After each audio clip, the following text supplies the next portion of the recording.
오늘 함께 나누실 하나님의 말씀은 욥기 42장 7절부터 10절까지의 말씀입니다. 구약성경 욥기 42장 7절부터 10절까지의 말씀, 우리 한 절씩 교독합니다. 여호와께서 욥에게 이 말씀을 하신 후에 여호와께서 대만 사람 엘리바스에게 이르시되 내가 너와 내 두 친구에게 노하나니 이는 너희가 나를 가리켜 말한 것이 내 종 욥의 말같이 옳지 못함이니라.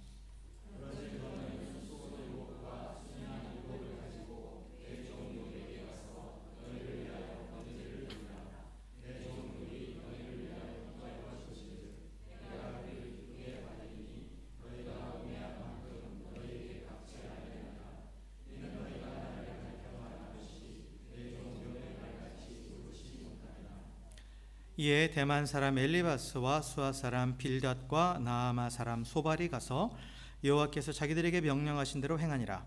여호와께서 욥을 기쁘게 받으셨더라.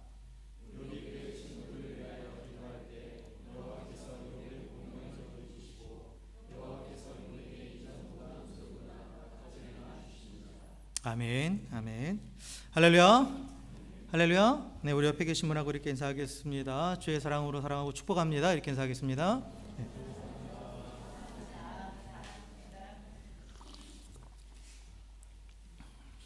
네. 우리가 2주 전에요. 지난주에는 이제 제가 외부에서 이제 강사분이 오셔서 설교하셨고, 그 지난주에 제가 욥기 1장의 말씀을 가지고 간단하게 우리가 그 하나님의 통치와 사단의 통치가 어떻게 다른지에 대해서 말씀을 나눴죠.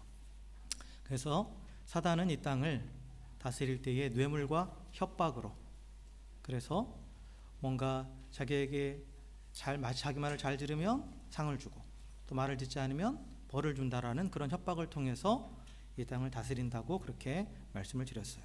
그런데 하나님의 통치는 그게 아니라고, 그죠? 근데 사단은 하나님께 와서 하나님의 통치도 마찬가지다 라고 그렇게 주장하지만 하나님은 그게 아니다. 하나님의 통치는 하나님이 창조주 하나님으로서 온 땅을 지으신 우주 만물을 지으신 창조주 하나님으로서 은혜를 베푸셔서 그 은혜로 이 땅을 통치하신다라는 것을 말씀하셨습니다. 그런데 그 사단이 욥을 가리키면서 욥이 하나님을 경외하는 이유는 하나님께서 그에게 복을 주셨기 때문이다. 그러니까 뇌물을 줘서, 쉽게 말해서 그러니까 사단의 통치 방식대로 그에게 복을 주셨으니까 욥이 하나님을 경외하는 거 아니냐, 그러니까 하나님의 통치 방식도 똑같다라고 그렇게 주장하는데 하나님은 욥을 가리키면서 아니다, 욥은 나를 진정 경외하는 자다 라고 그렇게 말씀하시죠. 그러니까 사단이 그러면 한번 테스트 해보자고, 과연 하나님의 통치와 이 사단의 통치가 같은 것인지 다른 것인지, 누구의 주장이 옳은지 한번 테스트 해보자고 하면서 하나님께 도전을 했죠. 그러니까 하나님께서 그래 한번 해보자 하고 하나님께서 욥을 보호하셨던 그 손길을 거두십니다. 그래서 이제 욥이 고난을 당하게 돼요. 사단의 주장은 뭐냐? 욥이 고난을 당하면 하나님을 욕하고 하나님을 떠날 것이다 라는 거죠. 그런데 하나님은 욥을 믿으셨죠. 욥을 신뢰하셨어요. 아니다, 그거와는 상관없이 욥은 나를 경외하는 자다 라고 그렇게 말씀을 하시죠. 그래서 지금 이제 그게 욥의 고난이 그래서 시작되는 거예요. 욥의 고난이. 그래서 이 욥기 1장과 2장에 쭉 보면 욥에게 고난이 닥쳐오는데 정말 정신을 못 차리게 오잖아요. 그죠? 순식간에 모든 재산이 다 날아가 버리고, 그리고 또 그 소식들이 앞에서 또 누가 와서 소들을 치고 종들을 죽이고 다 뺏어갔다라고 말하는 그 말이 끝나기도 전에 또 다른 소식이 또 전해오고, 계속해서 이 고난이 그냥 닥쳐오는 거예요. 그리고 또 갑자기 자녀들이 다 죽어버리고, 그죠? 그런데 그 상황에서 욥은 어떻게 합니까? 하나님을 부정하지 않죠. 하나님을 부정하지 않아요. 그러니까 사단이 결국은 욥의 몸을 치죠. 욥의 몸을 칩니다. 그래서 온몸에 종기가 나가지고, 그래서 이제 팍팍 피가 나도록 긁지 않으면 견딜 수 없는 엄청난 육체적인 고통도 당하는 그러한 상황이었어요.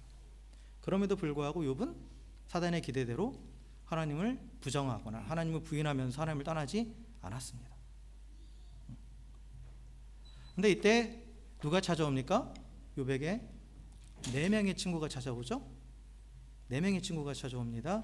그래서 대만 사람 엘리바스, 수아 사람 빌닷, 나아마 사람 소발, 그리고 또 하나 엘리후라는 사람까지 이 4명이 찾아와요. 그래서 이 4명이 찾아와서 7일 동안 욥의 상황을 보고 그들도 너무나 이제 충격을 받은 거죠. 그 욥이 당하는 고난을 보면서 7일 동안 같이 아파합니다. 같이 아파해요. 그냥 아무 말 하지 않고 같이 그 고난을 같이 아파하면서 함께 있어주면서 위로를 하는데, 그런데 이제 그 시간이 7일의 시간 후에 욥이 이제 드디어 입을 열어요. 입을 열어요. 그래서 3장부터 시작됩니다. 욥이 입을 열어서 자신의 신세를 한탄합니다. 그 한탄의 내용은 사실 그러니까 결론이 이거예요. 하나님이 나한테 왜 이러시는지 모르겠다, 이거예요. 그리고 하나님께도 하나님 왜 대체 나한테 왜 이러세요? 이런 거예요. 계속해서 욥의 말하는 한탄의 내용 그거예요. 이유를 모르겠다 이겁니다. 이유를 모르겠다. 근데 왜 나에게 이런 고통을 주십니까? 왜 내가 이런 고통 가운데 처해야 됩니까? 라고 하나님께 계속 한탄을 하는데, 그런데 그런 욥의 한탄을 들은 친구들이 이제 하나 둘씩 욥이 고난을 당하는 이유에 대해서 자기들이 설명을 해주기 시작하죠. 근데 그들의 말의 핵심은 뭐예요? 네가 잘못했으니까, 네가 죄를 지었으니까 하나님께 심판을 받는 거야 라고 그렇게 이야기합니다. 계속해서 그래서 논쟁이 시작되는 겁니다. 욥은 스스로를 돌아봐도 아무리 봐도 그들이 말하는 죄를 짓지 않았어요. 그 친구들이 말하는 죄를 자신은 짓지 않았어요. 그러니까 아니다, 나는 죄를 짓지 않았다. 그런데 왜 나한테 이런 고통이 오는지 모르겠다. 계속 또 그렇게 반론을 하고, 그런데 친구들은 아니야, 잘 생각해봐, 네가 분명히 이런 죄를 지었을 거야 하면서 계속해서 욥이 죄를 지었다라고 정죄를 하죠.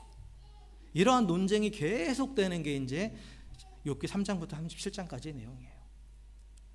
근데 친구들은 셋이 돌아가면서 얘기하고 욥은 혼자 얘기하는데, 그런데 아무리 친구들이 이걸 갖다 붙이고 저걸 갖다 붙여도 욥은 아니었거든요. 자기가 하지 않았거든요. 그런 죄들을 범하지 않았어요. 그러니까 결국은 그들이 욥을 이기지 못해요.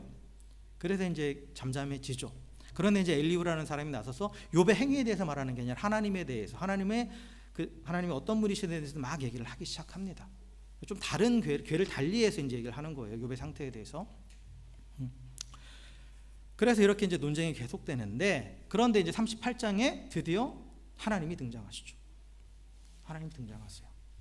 그래서 하나님께서 이제 나타나셔서 욥에게 말씀을 하십니다. 그럼 여러분 뭘 기대하겠어요? 하나님 무슨 말씀을 하셔야 맞아요? 욥이 지금 왜 고난을 당하는가? 그리고 또한 욥과 그 친구들의 그 토론의 논쟁 가운데 여러 가지가 있어요. 의인이 왜 고난을 당하는가? 그리고 또한 인과응보에 대한 거. 그리고 또 악한 자들은 그런데 왜 번영하는가? 이런 문제들에서 막 논쟁을 한단 말이에요. 그럼 그에 대한 해답을 하나님께서 해주셔야 되는데, 그런데 하나님 하나도 그런 말씀하지 않으세요. 그리고 오히려 욥에게 막 질문을 퍼붓습니다, 하나님께서. 그래서 이거를 다 세봤나 봐요. 한 70여 개가 된대요. 70여 개의 질문을 욥에게 계속 하시는 거예요, 하나님께서. 근데 그 질문의 이제 내용들은 다 그거예요. 네가 알아? 네가 거기 있었어? 네가 봤어? 이런 내용이고, 이러한 식으로 끝나고 그 앞에 내용들은 뭐냐면 하나님의 창조에 대한 얘기예요. 내가 뭘 만들 때 너 그거 봤어? 내가 만든 거에 대해서 네가 뭐 알아? 이러면서 이 창조의 주권자 되신 하나님의 권능에 대해서 계속해서 질문을 하십니다. 그러니까 마치 욥을 신문하는 것처럼. 근데 욥은 하나님을 신문하고 있었잖아요. 대체 나한테 왜 이러세요? 하면서. 근데 거기에 대해서 답을 하시는 게 아니라 욥에게 오히려 신문하시는 거예요. 한마디로 네가 창조자 하나님을 아느냐라는 거예요. 그런데 이 70여 가지 질문에 욥은 감히 대답할 수 없습니다. 왜냐하면 그때 없었거든요, 자기는. 하나님이 하늘의 별을 만드실 때 너 거기 있었니? 봤니? 이렇게 물어보시는데 없었잖아요. 내가 거대한 공룡을 만들 때 너 거기 있었니? 없었잖아요. 그러니까 한마디도 대답을 못하는 거예요. 그러니까 하나님께서 욥에게 던지신 질문은 절대 대답할 수 없는 질문입니다. 대답할 수 없는 질문이에요.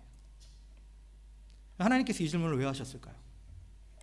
욥에게 그 질문에 대한 정답을 기대하시면서 질문하셨을까요? 그건 아니죠. 하나님도 아시죠? 욥이 대답할 수 없다라는 거예요. 처음부터 대답할 수 없는 질문을 하신 거예요. 그런데 하나님께서 왜 그럼 이런 질문을 하셨느냐? 이 질문을 통해서 창조주 하나님의 위대하신 권능과 그 주권을 깨닫게 하려 하시는 거죠. 깨닫게 하려 하시는 거예요. 스스로 깨닫게 하시는 거예요. 스스로. 그래서 이 창조주 하나님의 창조에 대한 것들을 쭉 나열하시면서 네가 그걸 아냐라고 말씀했을 때 욥이 깨닫게 되는 건 뭐냐면 나는 모른다 이거예요. 창조주 하나님에 대해서. 하나님이 행하신 일들에 대해서 하나도 모르겠다. 알 수 없다. 그러니까 지금 나에게 일어나는 일도 모르는 건 당연하다. 거기에 대해서 내가 하나님께 따질 수 없다라는 거죠. 내가 하나님의 창조의 기사에 대해서 그 원리에 대해서 알지 못하지만 하나님은 이 세상은 하나님 만드신 우주 만물은 그 창조의 원리대로 돌아가고 있어요. 그 선하신 목적을 향해서 돌아가고 있어요. 그러니까 내게 이 일이 왜 일어나는지 나도 알 수는 없지만 그것도 결국 하나님의 선하신 계획 아래 있다라는 것을 깨달을 수밖에 없는 거죠.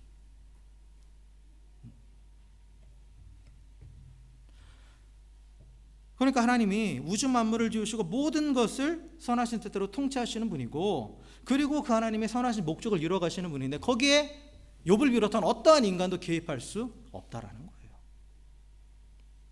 그 창조주 하나님의 그 주권과 그 섭리에 우리가 개입할 수 없고 그에 대해서 따질 수 없다라는 거죠. 창조주 하나님, 우리는 그 피조물이에요.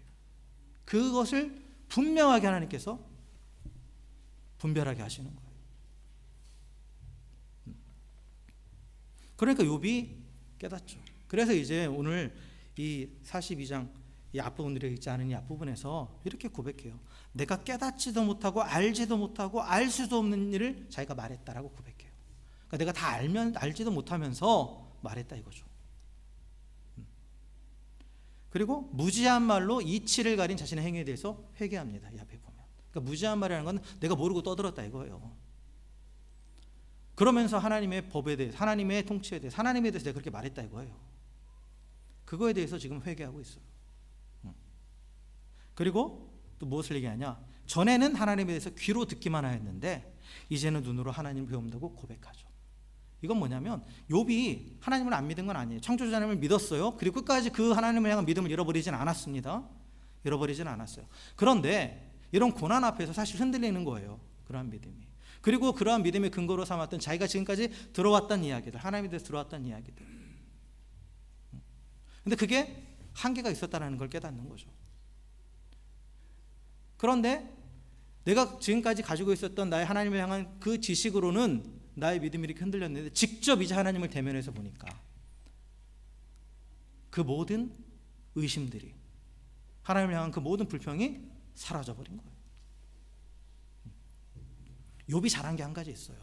여러분, 욥기를 잘 보시면 우리가 욥을 이제 믿음의 사람, 그 고난을 견뎌낸 사람으로 보지만, 그러나 욥이 이렇게 대화하는 내용들을 보면 욥도 하나님을 계속해서 의심하고 자신의 상황에 대해서 이해가 되지 않으니까 불평하고 불만했어요, 하나님께. 그런데 욥이 잘한 거는 딱 하나예요. 하나님께 계속 말했어요. 친구들이 자신에 대해서 막 정죄하는 것에 대해서 반박을 하면서도 항상 그 뒤에는 하나님께 얘기해요. 그리고 하나님 왜 이러세요? 라고. 하나님 왜 이러세요? 계속 물어요, 하나님께. 그리고 여기서도 마지막에 하나님을 자신이 깨닫고 나서도 욥기 42장 4절에서도 또 그렇게 얘기해요. 내가 말하겠사오니 주는 들으시고 내가 주께 묻겠사오니 주여 내게 알게 하옵소서. 나는 하나님 모르겠습니다. 그러니까 난 계속 물어볼게요. 하나님 알려주세요. 그러니까 하나님께서 나타나신 거예요, 그에게. 그리고 보여주신 겁니다. 여러분, 우리가 하나님에 대한 들어서 알고 있는 지식들이 있잖아요. 근데 그게 하나님을 다 말해주는 건 아니거든요. 우리는 그 한계 안에서 하나님을 이해하려고 하고 하나님을 받아들이려고 해요. 그래서 그걸 넘어서면 거부하는 거죠. 그래서 더 나아가 하나님이 잘못됐다라고까지 그렇게 생각하고 또 그렇게 주장하고 때로는 하나님을 떠나기도 해요. 근데 그때 우리가 보여야 될 자세는 뭐냐면 모르겠습니다. 인정하는 거예요. 그리고 하나님께 계속 말하라는 거예요. 하나님 왜 그러신가요? 하나님 왜 나에게 이런 일이 일어납니까? 라고 했을 때, 그런데 하나님의 대답은 뭐냐? 하나님이 어떤 분인지를 가르쳐 주신다는 거예요. 근데 그 하나님을 인격적으로 경험하면 내게 있는 문제는 더 이상 문제가 안 되는 거예요. 그러니까 해결되는 거예요. 문제 해결을 그 방법, 그에 대한 정답을 들어서 해결되는 게 아니라 내가 하나님께 계속 물으면서 그 하나님을 인격적으로 만났을 때 문제가 더 이상 문제가 되지 않는 놀라운 해결을 보게 되는 거예요. 그러니까 욥이 더 이상 거기에 자신의 이 상황에 대해서 묻지 않잖아요. 이거는 경험해 본 사람만 아는 겁니다. 이건 이론적으로 설명될 수 있는 부분은 아니에요. 하나님이 역사하시는 방법 이런 거예요. 창조주 하나님을 알면 내 지성으로는 이해되지 않지만 다 받아들여지는 거예요. 그래서 욥이 지금 그런 고백을 하고 있습니다. 그래서 욥이 이런 고백을 하고 나서 이제 오늘 이제 우리가 좀 더 주목해 봐야 될 부분이 이제 있어요. 뭐냐면 오늘 말씀에 보면 하나님께서 그 대만 사람 엘리바스에게 얘기하시잖아요.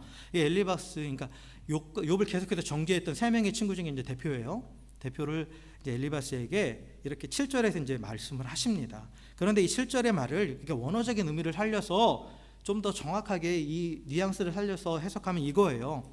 주께서 욥에게 이 말씀을 하신 후에 주께서 대만 사람 엘리바스에게 말씀하셨다. 나의 진노가 너와 내 두 친구를 향하여 들끓는다.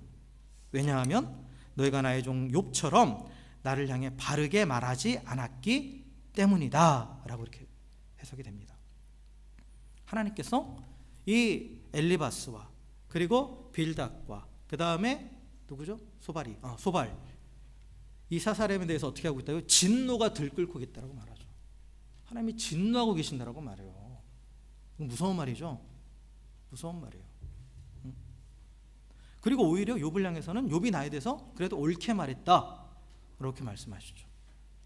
근데 그건 사실 되게 뜻밖의 말씀입니다. 왜냐하면 이 엘리바스와 빌닷과 소발은 사실 욥의 고난에 대해서 해석을 해주면서 그들은 하나님을 계속해서 변호했어요. 그 내용을 자세히 들여다보시면 그런 거예요. 하나님이 심판하시는 분이야. 그러니까 너는 네가 지금 이렇게 고난당하는 건 네 죄에 대한 하나님의 심판일 뿐이야 라고 그렇게 얘기했단 말이에요. 그래서 그들은 오히려 스스로가 하나님을 변호하는 입장에 서 있었어요.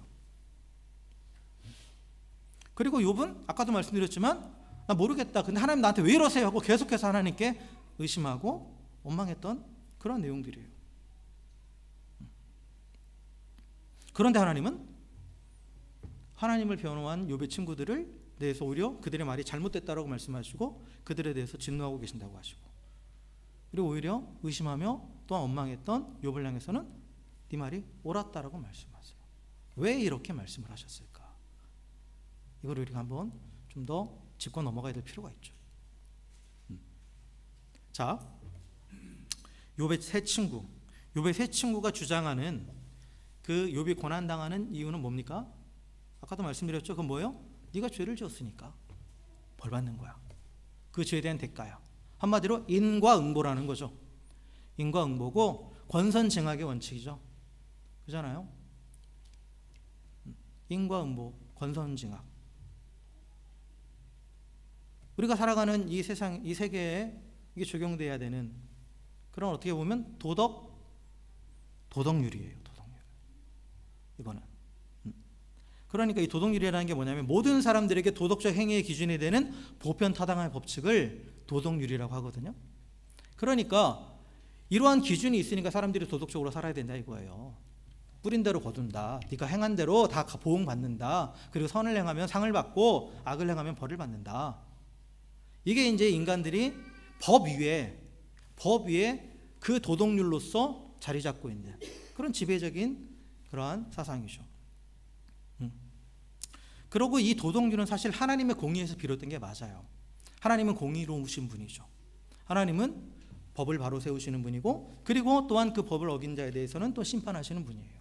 그래서 공의와 정의의 하나님이라고 말씀을 하죠.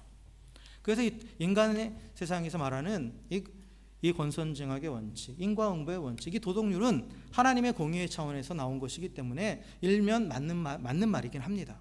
이게 틀린 말은 아니에요. 그런데 중요한 건 뭐냐면 하나님의 공의에서 비롯된 도덕률이 하나님을 지배할 수는 없어요. 하나님이 공의의 하나님이라, 이건 맞는 말이에요. 그런데 하나님은 도덕률의 하나님은 아니에요.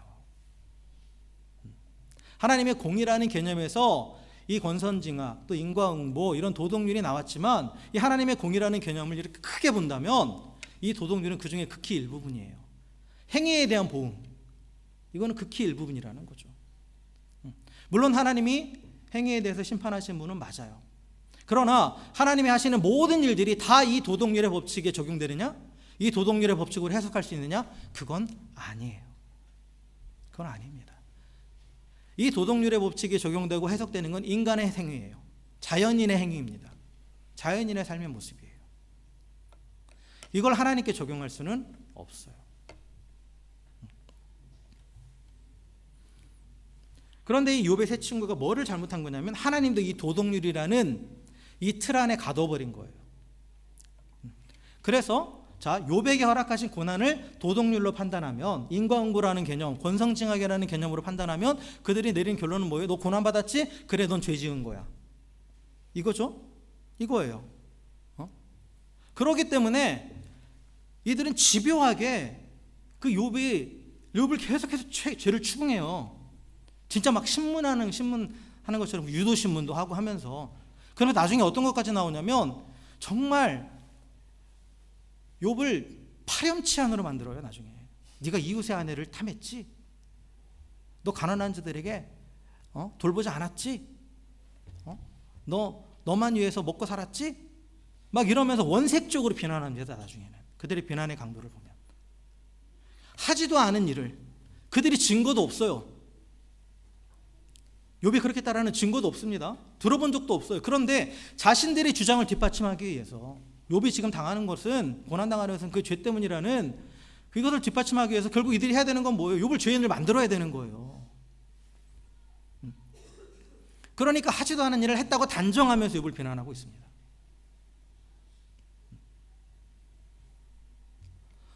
그래서 집요하게 그렇게 욥을 죄인으로 추궁하는 거예요.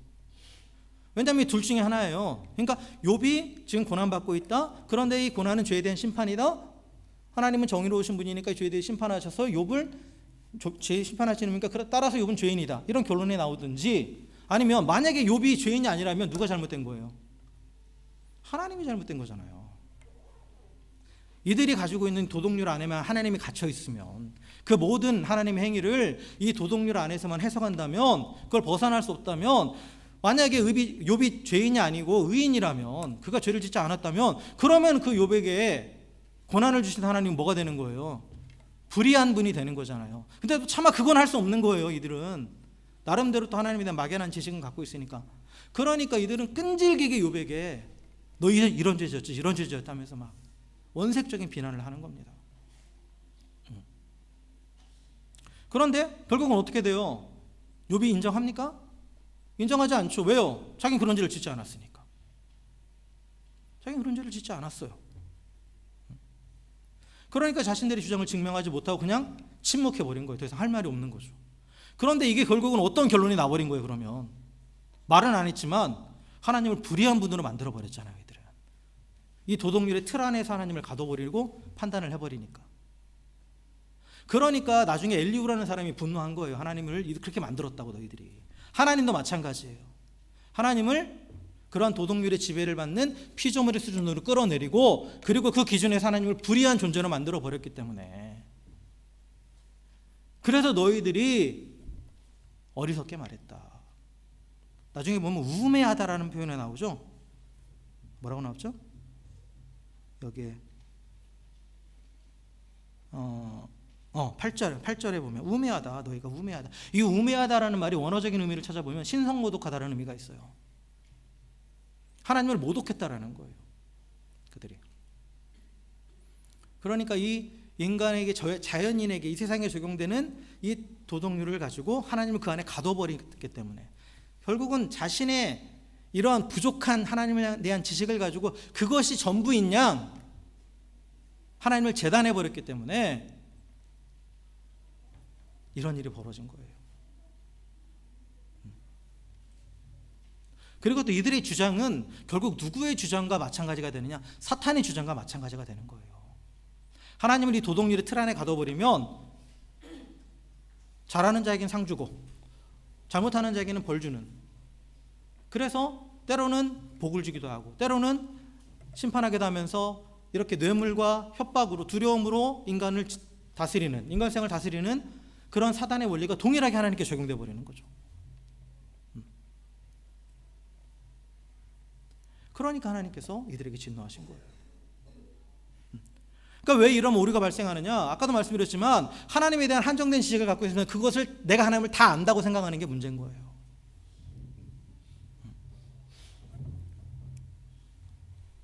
우리가 하나님을 알아가기에 힘써야 되죠.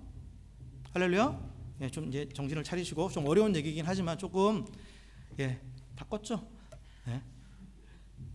근데 이건 중요한 신학적인, 우리가 중요한 신앙의 베이스를 삼아야 되는 부분이에요. 우리는 하나님을 다 알 수 없어요. 그러니까 계속 알아가려고 노력하는 거예요. 그리고 또 매일매일 하나하나 깨달아가요. 근데 제가 여러분들에게 어떻게 대화하면서 그리고 또 깨달은 건 뭐냐면, 알아가면 알아갈수록 뭐가 더 분명해지느냐? 모르고 있다는 게 더 분명해져요. 하나님에 대해 알아가면 알아갈수록 내가 너무나 많이 모르고 있다는 게 더 분명해집니다. 하나님은 다 알 수 없어요. 다 알 수 없어요. 왜냐? 하나님 우리를 지은 창조주예요. 우리는 그분이 주신 피조물이에요. 인간의 이성이 아무리 뛰어나도, 그 감성이 아무리 뛰어나도 그 안에 하나님을 다 담아낼 수는 없어요. 다 담아낼 수는 없습니다. 그렇기 때문에 우리가 알고 있는 하나님에 대한 지식, 하나님에 대한 경험은 극히 일부분이에요. 저 큰 바다에 한 바가지 물과 같은 그 정도밖에 안 되는 거예요. 근데 그걸 가지고 다 안다고 생각하고 거기 안에 하나님을 가두어 버리니까 이런 문제가 생기는 거죠. 그래서 하나님을 피조물의 수준으로 끌어내려 버리는 거고, 하나님의 통치를 사단의 통치와 같은 수준으로 만들어 버린 거예요. 그리고 하나님에 대해서 안다고 하는 사람은 당연히 다른 사람에 대해서 다 안다고 생각하죠. 그렇잖아요. 이들 욥에 대해서 다 안다고 생각한 거예요. 네가 말 안 해도 우리 다 알아. 뻔하지 뭐. 결과를 보면 뻔하잖아. 라고 지금 그렇게 얘기하는 거예요.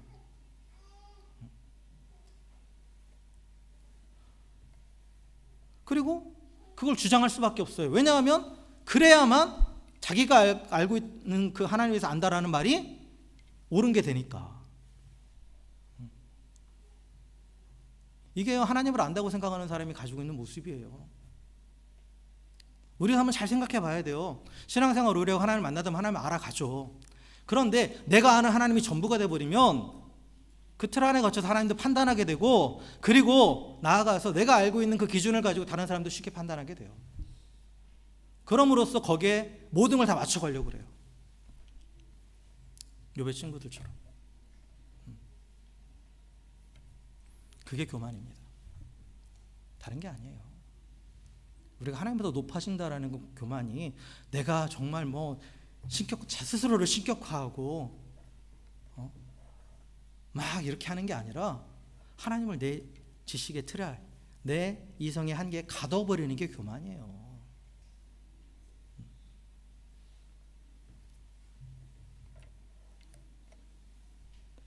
그래서 하나님께서 이 교만한 이 세 친구에게 진노하신 겁니다. 내가 알 수 없는 뭐가 있다는 걸 인정 안 하는 거예요. 지금 욥이 고난당한 상황에 대해서 스스로가 우리가 해석할 수 없는 뭐가 있다는 걸 인정하지 않는 거예요. 지금 이들은. 그러니까 하나님께서 그들에게 진노하신 거죠. 근데 반대로 하나님께서는 욥에 대해서는 인정해 주셨잖아요. 옳다라고 인정해 주셨어요. 사실 욥이 실수했어요. 말하는 것도 자세히 보면 잘못된 말도 좀 해요. 그리고 또 하나님께 도전하는 태도도 보여요. 그러니까 아까도 얘기했잖아요. 욥의 말 한마디로 뭐냐면 하나님 왜 이러세요 이거잖아요. 나 죽겠는데 내가 뭘 잘못했다고 자꾸 이러세요 라고 자꾸 이렇게 따지는 거란 말이에요. 그런데 하나님은 물론 욥에게 네가 나를 아느냐라고 물어보긴 하셨지만, 그러면서 그의 무지함을 가르쳐 주시긴 하셨지만, 그럼에도 불구하고 욥을 향해서 욥의 말이 옳다라고 인정해 주셨어요. 왜 그러셨느냐? 첫째는 뭐냐면 욥이 이 고난의 상황에서 뭔가를 모를 때, 근데 욥은 정직하게 말했어요. 모르겠습니다 라고. 모르겠다라고 정직하게 말한 거예요. 자신이 고난당하는 것이 억울했어요. 그리고 그에 대해서 분노하게 됐습니다. 그래서 속된 표현 하나님께 들이받고 싶은 마음으로 막 함부로 말하기도 했어요. 그러나 그는 자신이 가지고 있는 그 지식을 다라고 생각하지 않았어요. 그거 알고 있는 그 한도 내에서만 말했어요. 하나님에 대해서 한도 내에서만 말하고 정직하게 말했어요. 그러니까 알지 못하는 것을 아는 척하지 않았다라는 거예요. 이 친구들처럼 하나님을 다 안다고 생각하면서 거기에 하나님을 끼워 맞추려고 하지 않았어요. 내가 아는 건 여기까지야. 그런데 하나님이 그걸 넘어서 일하시니까 그건 모르겠다라고 솔직하게 고백합니다. 솔직하게. 내가 당하는 고난이 나의 죄로 인한 것은 아니라고 계속 주장하면서도 동시에 그가 주장한 건 뭐예요? 하나님이 의로우시면 계속해서 주장해요. 그건 고백해요. 하나님이 의로우시더라고.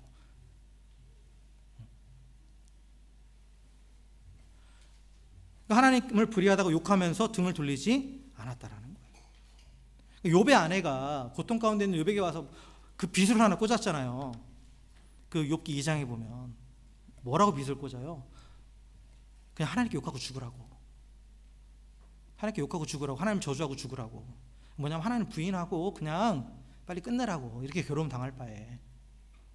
그런데 욥이 그때 이런 말을 하죠. 욥기 2장 10절에 우리가 하나님께 복을 받았은즉 화도 받지 아니하겠느냐 하고 이 모든 일에 욥이 입술로 범죄하지 아니하니라 라고 말했어요. 그러니까 이유는 몰라. 근데 하나님이 복도 주셨으니까 화도 주실 수 있는 분이야. 하나님 주권을 인정하는 거죠. 하나님의 주권을 그냥 복만 주시는 분으로 인정하는 게 아니라 화도 주실 수 있는 분이야. 그 주권을 인정하잖아요. 근데 그 이유는 몰라. 근데 모르는 것도 인정하는 거예요. 그러니까 욥은 이 하나님을 자신의 생각 안에 가두지 않았어요. 잘은 모르지만 그러나 하나님이 뭔가 뜻이 있겠다라는 그런 막연한 인식은 갖고 있었던 거죠. 그리고 또 하나 욥이 하나님께 옳다고 인정받을 수 있었던 중요한 이유는 앞에서 계속 얘기했어요. 욥은 하나님께 말했어요. 이 고난의 순간에, 고통의 순간에 그 이유를 다른 사람에게 물어보거나 찾지 않아요. 친구들이 와서 계속 말해도 거기에 솔깃하고 흔들리지 않고 계속했어. 물론 친구들의 자신을 정죄하는 것에 반박하면서도 그러나 그가 잊지 않았던 건 계속해서 하나님께 물은 거예요. 하나님께. 모르겠습니다, 하나님. 저 친구들의 말을 듣는데 저건 아닌 것 같아요. 저건 아니에요. 근데 모르겠어요. 계속해서 하나님께 묻습니다. 그리고 또 뭐를 권고하냐면 하나님 앞에 하나님 저 좀 판단해 주세요. 저 좀 판단해 주세요라고 그렇게 구해요. 하나님께 자신의 판단을 요구했다라는 건 하나님의 의로우심을 인정한다라는 말이에요. 하나님이 불의하다고 생각된다라면 그가 하나님께 자신을 판단해달라고 구하지 않았겠죠. 욥이 하나님께 자신의 판단을 구하는 구절이 있어요. 그 우리 여러분 아마 많은 분들이 외우고 계시든지 우리가 찬양으로도 불리는 그 구절이에요.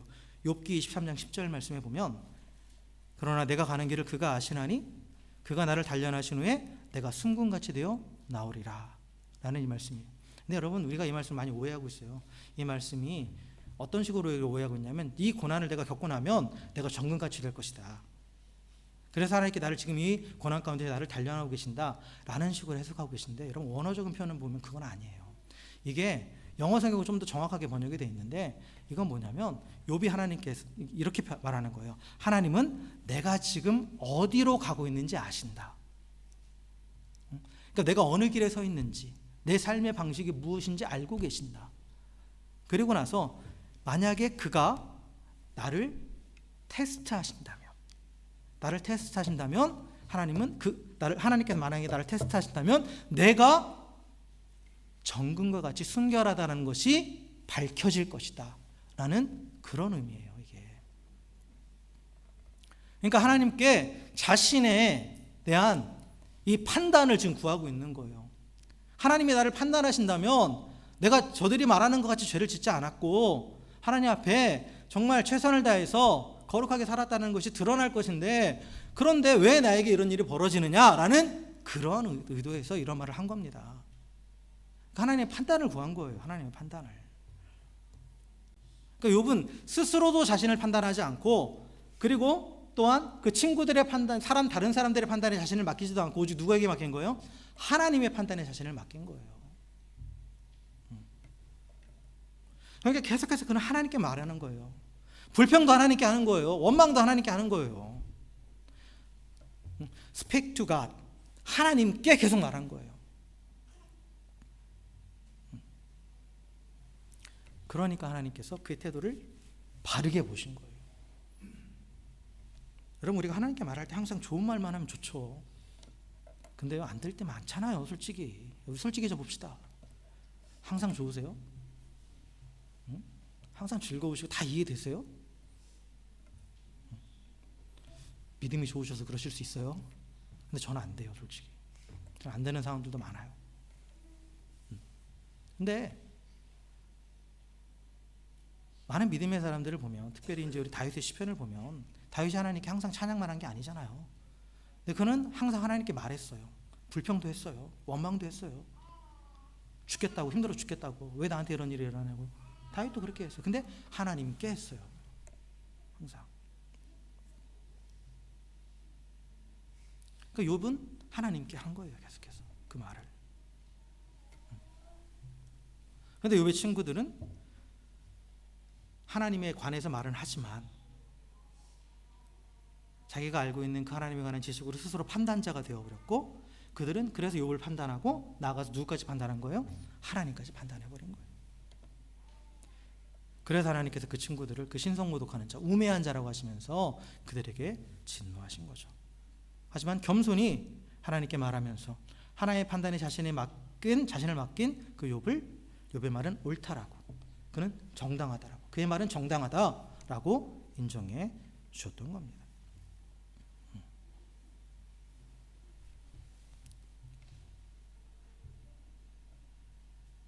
욥은 창조주 하나님을 다 알지는 못했어요. 그래서 의심도 하고 불평도 하고 원망도 했습니다. 그러나 하나님을 사단을 비롯한 피조물의 수준으로 끌어내리지는 않았습니다. 그리고 하나님의 판단에 자신을 맡기면서 하나님께 말하기를 멈추지 않았죠. 이게 하나님을 인정하며 경외하는 거예요. 하나님을 경외한다는 것은 항상 막 예배만 하고 이건 아니에요. 항상 하나님 앞에 머무는 게 하나님을 경외하는 겁니다. 때로는 그 머물면서 의심도 할 수 있어요. 이해 안 되는 거에 대해서 모르겠다라고 말할 수도 있어요. 근데 그 앞에 머물러서 그 답을 구하고 그 하나님을 추구하는 것, 그게 하나님을 인정하는 것이고 하나님을 경외하는 거예요. 그냥 한정된 내 지식 안에서 모든 걸 다 그냥 해석하려고 그러고, 해석 안 되는 부분도 갖다 끼워 맞추려고 그러고, 그러다 보니까 2단 3단이 나오는 거죠. 거기에 쉽게 넘어가는 거고. 이게 아니라 이해되지 않는 부분에 남겨두는 거예요. 근데 하나님 앞에 계속 말은 하는 거죠.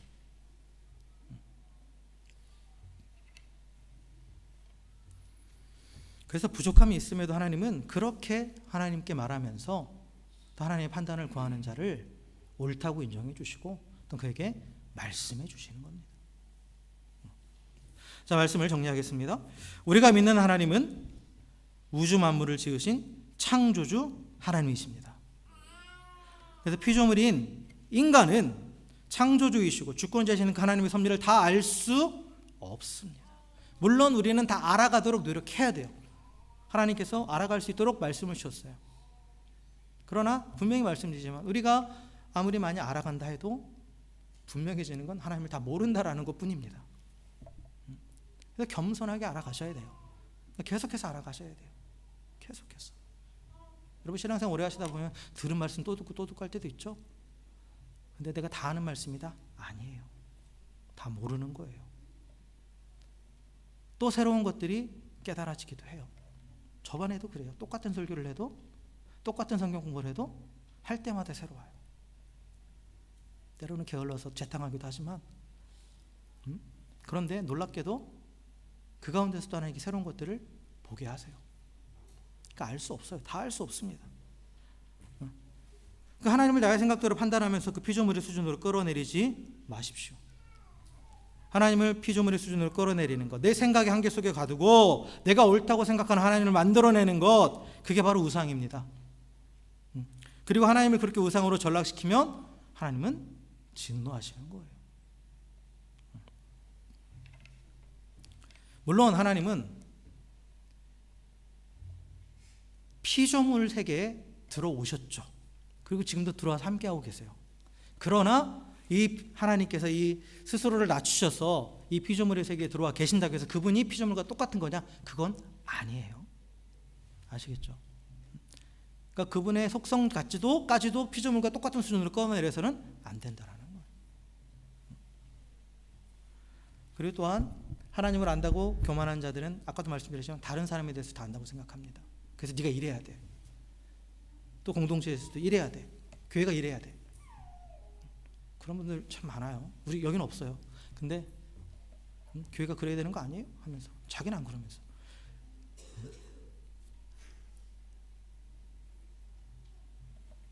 함부로 판단하는 것, 그것도 바로 교만이에요. 예수님께서도 말씀하셨죠. 함부로 판단하지 말라고. 함부로 판단하시는 분 오직 하나님이십니다. 하나님이세요.